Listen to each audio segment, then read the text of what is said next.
Hello toppers. आज के इस सेशन में हम लोग देखने वाले हैं पॉवर्टी और अनएम्प्लॉयमेंट टॉपिक को from the perspective of economics. तो इससे रिलेटेड हम लोग सारे थियोरेटिकल एस्पेक्ट्स को कवर करेंगे और उसके बाद हम लोग कुछ एमसीक्यूज पे लगाएंगे ताकि हमारा कॉन्सेप्ट पूरी तरह से क्लियर हो जाए। तो चलिए स्टार्ट करते हैं। सबसे पहले देखते हैं कि पॉवर्टी क्या होती है। What is poverty?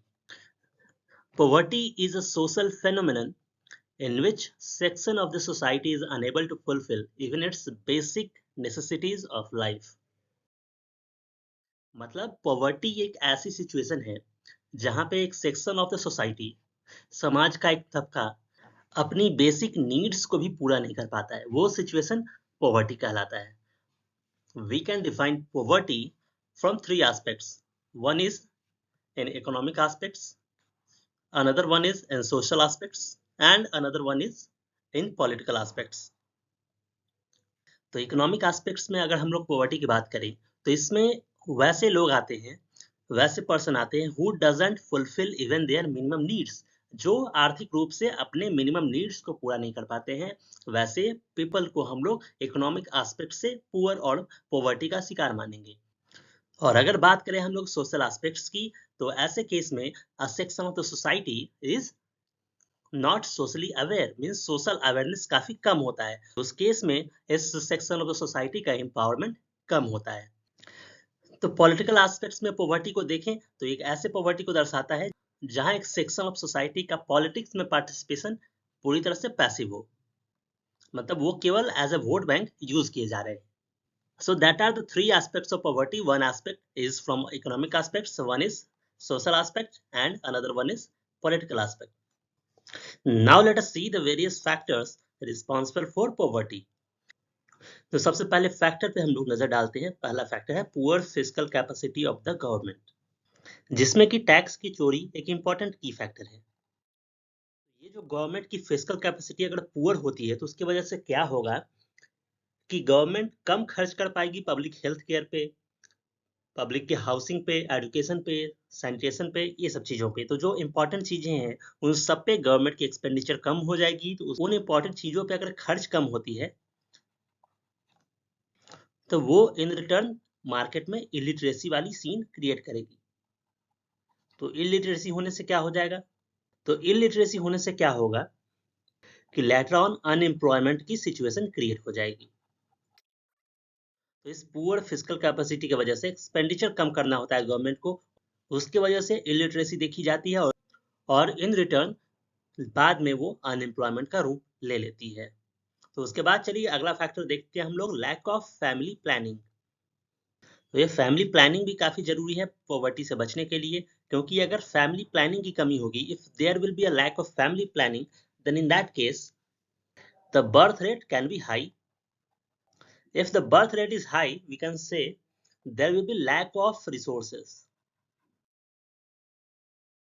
तो अगर लैक ऑफ रिसोर्सेस होगा तो उसके वजह से एजुकेशनल फैसिलिटीज कम अवेल कराई जा सकेगी और वो इन रिटर्न चाइल्ड लेबर को प्रमोट कर देगा। तो ये भी एक तरह से पॉवर्टी के लिए रिस्पॉन्सिबल फैक्टर माना जाएगा। उसके बाद अगला फैक्टर है लो प्रॉफिट इन एग्रीकल्चर। तो अगर एग्रीकल्चर में प्रॉफिट कम होता है, ये लो प्रॉफिट इन एग्रीकल्चर जो है उसके वजह से भी पॉवर्टी क्रिएट होता है। और ये लो प्रॉफिट कब होता है? जब हमारे फार्मर्स एग्रीकल्चर के प्रॉफिट के लिए मॉनसून पे डिपेंडेंट होते हैं या फिर वो ट्रेडिशनल फार्मिंग कर रहे होते हैं। तो इन सब कारणों से एग्रीकल्चर का प्रॉफिट कम दिखता है और वो एग्रीकल्चर का प्रॉफिट अगर कम होगा तो वो रिस्पॉन्सिबल हो जाता है इन रिटर्न कहीं ना कहीं पॉवर्टी के लिए। उसके बाद एक अगला फैक्टर आप देख सकते हो, पुअर इंश्योरेंस डेंसिटी। तो इस केस में, तो जैसा कि हमें पता है कि मोस्ट ऑफ द वर्कर्स जो होते हैं वो लैक करते हैं कहीं ना कहीं सोशल सिक्योरिटी और इंश्योरेंस वाली स्कीम्स को। तो उसके वजह से किसी भी परिवार का मुखिया है जो रोटी कमाने वाला है, तो अगर कहीं उस परिवार के मुखिया की मृत्यु हो जाती है तो वो पूरा परिवार पॉवर्टी की तरफ अग्रसर होता दिखता है। Now another factor which is responsible for poverty is corruption और मिसगवर्नेंस। तो करप्शन और मिसगवर्नेंस एक बहुत बड़ा फैक्टर है पॉवर्टी के लिए, क्योंकि अगर किसी भी गवर्नमेंट स्कीम या सोशल सर्विस के लिए जो प्रोग्राम्स चलाए जा रहे हैं उसमें करप्शन हो या मिस गवर्नेंस हो, मतलब कि पॉवर्टी रिमूवल प्रोग्राम्स में अगर कहीं ना कहीं पार्शियलिटी ना हो तो उसका आउटपुट पूरी तरह जीरो होगा और वो मिस गवर्नेंस कहीं ना कहीं पॉवर्टी को बढ़ावा देता हुआ दिखेगा. So now let us see the next factor which is responsible for poverty, that is corruption or leakage in poverty removal programs.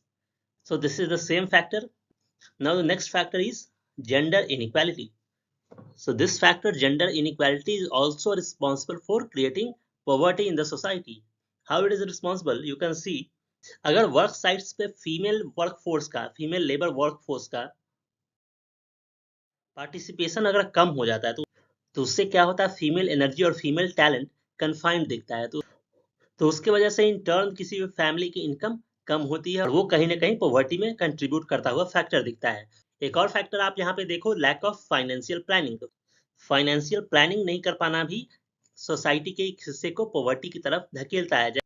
जैसे फाइनेंशियल प्लानिंग न कर पाने की वजह से लोग अपने सारे अर्निंग्स अल्कोहल में या फिर टोबैको आदि पे खर्च कर देते हैं. तो ये चीज उन्हें पॉवर्टी की तरफ ले जाता है. Now let us see what is absolute poverty and what is relative poverty. तो absolute poverty एक ऐसा poverty होता है जिसमें percentage of people किसी भी country के poverty line के नीचे होते हैं.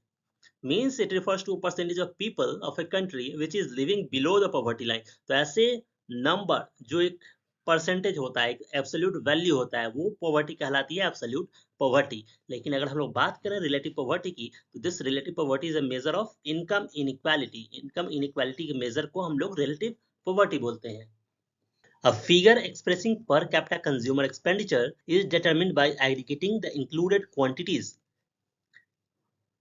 and वो quantities and that quantities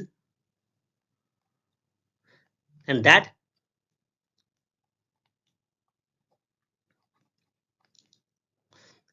quantities represent minimum need of it for subsistence level. So the population whose level of income or expenditure is below the figure is considered to be below the poverty line. Means यहाँ पे कुछ quantities को हम लोग reference मानते हैं, जैसे कि सीरियल्स, अनाज, दाल, दूध, रोटी, मक्खन, इन सब चीजों के रिस्पेक्ट में एक रेफरेंस सेट किया जाता है और उस रेफरेंस से देखा जाता है उनकी जो एक मिनिमम नीड होती है संतोषजनक जीवन जीने के लिए, अगर वो फुलफिल हो जाती है तो ठीक है, और अगर नहीं फुलफिल हो पाती है तो एक जो पॉवर्टी लाइन होती है, तो एक पॉवर्टी लाइन के बिलो में पॉपुलेशन को रखा जाता है और वैसे ग्रुप ऑफ पीपल को below poverty line BPL people consider किया जाता है. और वहीं पे अगर हम लोग बात करें रिलेटिव पॉवर्टी की तो इस केस में रिलेटिव पॉवर्टी को मेजर किया जाता है दो स्टैटिस्टिकल टेक्निक से, लॉरेंज कर्व और गिनी कोएफिशिएंट से. तो ये आप फिगर देख पा रहे होंगे, यहाँ पे इस फिगर में लॉरेंज कर्व को दर्शाया गया है. मतलब कि ये जो एब्सोल्यूट पॉवर्टी है, यहाँ total head counts of the poor एक एब्सोल्यूट वैल्यू पॉवर्टी की दी जाती है, जबकि ये जो रिलेटिव पॉवर्टी है यहाँ पे एक रिलेटिव सॉर्ट ऑफ पॉवर्टी दी जाती है जिससे कि इकोनॉमिक इनइक्वालिटी का पता चलता है. तो ये जो लॉरेंज कर्व है वो दो गरीबों के बीच की असमानता को दर्शाता है ये फैक्टर. और गिनी कोएफिशिएंट एक टर्म है जो डिफाइन किया जाता है representing the gaps between the poors. तो ये जो गिनी कोएफिशिएंट है, अगर इसकी वैल्यू 0 हो गई तो आर्थिक असमानता बहुत कम मानी जाती है, मतलब कि इकोनॉमिक डिस्पैरिटी बहुत कम है इस केस में. लेकिन अगर इसी जी की वैल्यू अगर 1 हो जाती है तो ये इकोनॉमिक डिस्पैरिटी में बढ़ावा दिखाता है.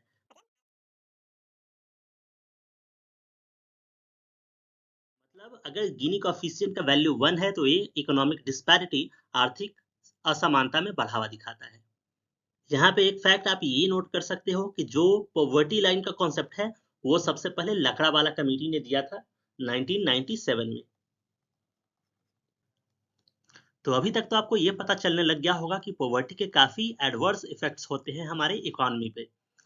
मतलब ये हमारे इकोनॉमी के लिए बहुत ही निगेटिव पैरामीटर है, क्योंकि जैसे ही किसी इकोनॉमी में अगर पॉवर्टी बढ़ती है तो पॉवर्टी बढ़ने के साथ ही लोगों की सेविंग्स कम हो जाती है.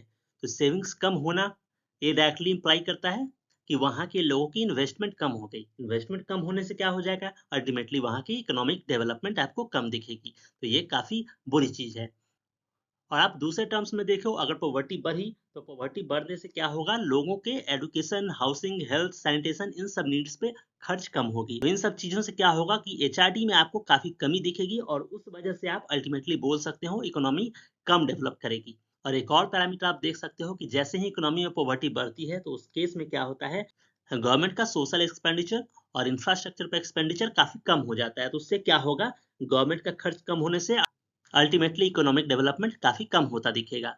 तो पॉवर्टी का बढ़ना काफ़ी बुरा है किसी भी इकोनॉमी के डेवलपमेंट के लिए। तो अब हम लोग ये देखते हैं कि गवर्नमेंट इनिशिएटिव्स हमारे कंट्री में अभी तक क्या-क्या लिए गए हैं पॉवर्टी को कंट्रोल करने के रिस्पेक्ट में। तो इन मेजर इनिशिएटिव्स में से सबसे पहले इनिशिएटिव को हम लोग देखते हैं, इंटीग्रेटेड रूरल डेवलपमेंट प्रोग्राम 1978 में जो आया था उसको। तो ये एक तरह का कम्युनिटी डेवलपमेंट प्रोग्राम्स का कॉम्बिनेशन था, जिसमें कि जो सुखाड़ पीड़ित किसान होते थे, स्मॉल फार्मर्स होते थे, एजेंसीज होती थी, मार्जिनल फार्मर्स होते थे, एग्रीकल्चरल लेबरल एजेंसीज होती थी, उन सब के मद्देनजर एक इंटीग्रेटेड रूरल डेवलपमेंट प्रोग्राम को चलाया गया था। तो इस इंटीग्रेटेड रूरल डेवलपमेंट प्रोग्राम में आप देखो तो ये community area development programs, drought prone area program, small farmer development agency, marginal farmers और एग्रीकल्चरल लेबरल एजेंसी, इन सारे को मद्देनजर रखते हुए एक रूरल डेवलपमेंट प्रोग्राम था, जिसमें कि प्राइम मोटिव था इंटीग्रेटेड रूरल डेवलपमेंट, ताकि इन सब चीजों के साथ ही पॉवर्टी, हंगर और अनएम्प्लॉयमेंट को इरेडिकेट किया जा सके। उसके बाद हम लोग बात करते हैं पीएम ग्रामीण आवास योजना के बारे में, जो कि 1985 में लॉन्च हुआ था। तो इस योजना के तहत ये तय किया गया था कि 13 लाख रेसिडेंशियल एरियाज बनाए जाएंगे रूरल रीजन्स में, ताकि सबको घर दिया जा सके। और प्रधानमंत्री ग्रामीण आवास योजना के तहत लोन दिए जाने का भी प्रावधान था, ताकि एक रिजनेबल डिस्काउंट पे लोगों को लोन दिया जा सके। इस ग्रामीण आवास योजना का मुख्य उद्देश्य यही था कि जॉब पॉसिबिलिटीज को किसी तरह बढ़ाया जाए और बेघरों को घर दिया जाए, और इसी के साथ एक एनुअल गारंटीड जॉब प्रोग्राम या फिर ऑन डिमांड जॉब प्रोग्राम की स्कीम भी इसमें चलाई गई थी। तो चलिए अब देखते हैं हम लोग next government initiative, that is Indira Gandhi national old age pension scheme, जो कि 1995 में आई थी।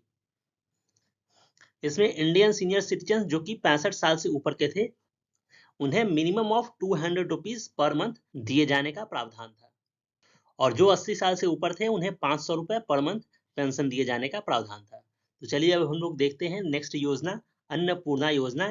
ये 1999 से 2000 वाले समय में आया था। ये अन्नपूर्णा योजना भी एक तरह का पॉवर्टी एलिविएशन प्रोग्राम है, जिसमें लोगों को 10 किलो राशन देने की बात की गई थी, वैसे लोग जो national old age pension scheme में इनरोल्ड नहीं थे उनके लिए। उसके बाद ये नेक्स्ट स्कीम आप देख सकते हैं, MGNREGA act, means Mahatma Gandhi national rural employment guarantee act 2005। तो इसमें क्या हुआ था कि हर एक रूरल फैमिली को मिनिमम ऑफ 100 डेज जॉब की गारंटी दी जाती थी, और इसके अंदर वुमेन भी एलिजिबल थी। उसके बाद आप नेक्स्ट गवर्नमेंट इनिशिएटिव देख सकते हो, प्रधानमंत्री जन धन योजना 2014 में आया था। इसके तहत क्या हुआ था कि 1 करोड़ से भी ऊपर लोगों के बैंक अकाउंट्स खोले गए थे, ताकि उनके खाते में डायरेक्ट ट्रांसफर ऑफ पेंशन या सब्सिडी या इंश्योरेंस या जो भी अदर बेनिफिट्स होते हैं उनके खाते में डायरेक्ट ट्रांसफर किया जाए। तो ये भी पॉवर्टी एलिवेशन का एक तरह से स्कीम माना जा सकता है। तो उसके बाद आप नेक्स्ट इनिशिएटिव देखिए, प्रधानमंत्री कौशल विकास योजना, जो कि 2015 में आया था। इसके तहत जो लेबर फोर्स में न्यू कमर्स होते हैं उन पे ध्यान दिया गया था। तो इसके तहत जो न्यू कमर्स होते थे लेबर फोर्स में, या तो 10th और 12th ड्रॉप आउट या फिर एम्प्लॉयमेंट एक्सचेंज किए हुए लोग जो होते हैं, वैसे लोग न्यू कमर्स माने जाते थे। और उन न्यू कमर्स के लिए एक प्रधानमंत्री कौशल विकास योजना था, जो उनके कौशल के विकास के लिए चलाया गया था। उसके बाद आप देखिए पीएम उज्ज्वला योजना, जो कि 2016 में आया था। इस योजना के तहत 50 मिलियन फैमिलीज को एलपीजी कनेक्शन देने की बात कही गई थी। 50 मिलियन ऐसे फैमिलीज जो कि मार्जिनलाइज्ड सेक्शन से आते हैं। उसके बाद देखिए आप पीएम गरीब कल्याण योजना, जो कि 2016 में आई थी। इस पीएम गरीब कल्याण योजना में ऐसा स्कीम था कि जो भ्रष्ट लोग हैं उनके ब्लैक मनी या फिर अनडिस्क्लोज मनी है, उसको गवर्नमेंट गरीब लोगों के विकास में लगाएगी, ताकि जो पर्सन पॉवर्टी के शिकार हैं उनके लिए insurance coverage, cash transfers, food grains या फिर अदर इसेंशियल सर्विसेज को कवर किया जा सके। तो ये सारे कुछ इंपॉर्टेंट गवर्नमेंट इनिशिएटिव्स हैं जो कि गवर्नमेंट ने लिए हैं पॉवर्टी को कंट्रोल करने के लिए।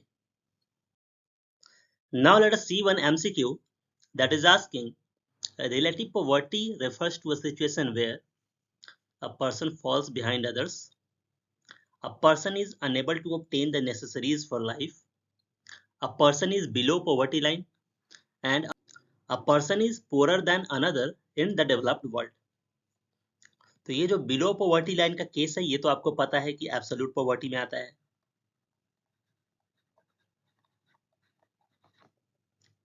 रिलेटिव पॉवर्टी में आपको कंपैरिजन चाहिए, किसी भी एक सेक्शन का दूसरे सेक्शन से जो कंपैरिजन हो जाता है वो रिलेटिव पॉवर्टी को डिस्क्राइब करेगा।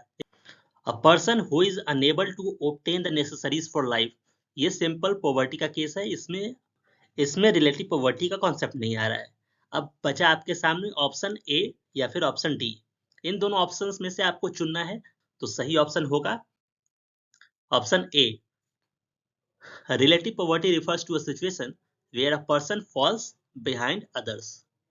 तो ये जो रिलेटिव पॉवर्टी है वो डेवलप्ड वर्ल्ड के केस में हम लोग नहीं देखते हैं, ये वैसे केस में देखते हैं जहां की एवरेज हाउस होल्ड्स जो हैं उनका इनकम 50% कम हो, कम से कम normal other average household से। मीन्स किसी भी हाउस होल्ड का अगर इनकम 50% से भी लेस है किसी भी एवरेज हाउस होल्ड से, तो वो रिलेटिव पॉवर्टी के केस में माना जाएगा। मतलब उन हाउस होल्ड्स के पास कुछ मनी तो है लेकिन रिलेटिवली कम है, ताकि बेसिक से ऊपर कुछ खर्च कर पाए। सो रिलेटिव पॉवर्टी इस केस को डिस्क्राइब करता है where a person falls behind others. So this relative poverty is such type of poverty which is changeable depending on the economic growth of the country. Which of the following are the causes of the poverty in India? First factor given here is efficient resource utilization. Second, unemployment. Third, colonial exploitation. And fourth, population explosion. तो इन चारों factors में से poverty के causes कौन कौन से हैं आपको ये बताना है। तो अगर आप रिसोर्स को एफिशिएंटली यूटिलाइज कर पाओगे तो ये फिर पॉवर्टी का एग्जाम्पल नहीं है, मतलब फर्स्ट फैक्टर सही नहीं है।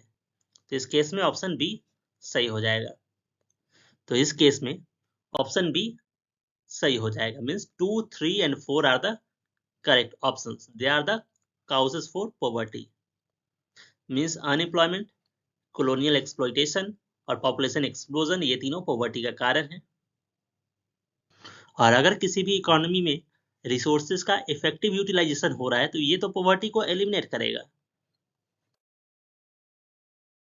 लेकिन ये सारे factors unemployment, colonial exploitation, population explosion, इसके साथ साथ लो एग्रीकल्चरल आउटपुट, ये सारे पॉवर्टी के काउजेस हो जाएंगे। Now next question, consider the following statements with reference to poverty alleviation programs. First statement is about Annapurna scheme.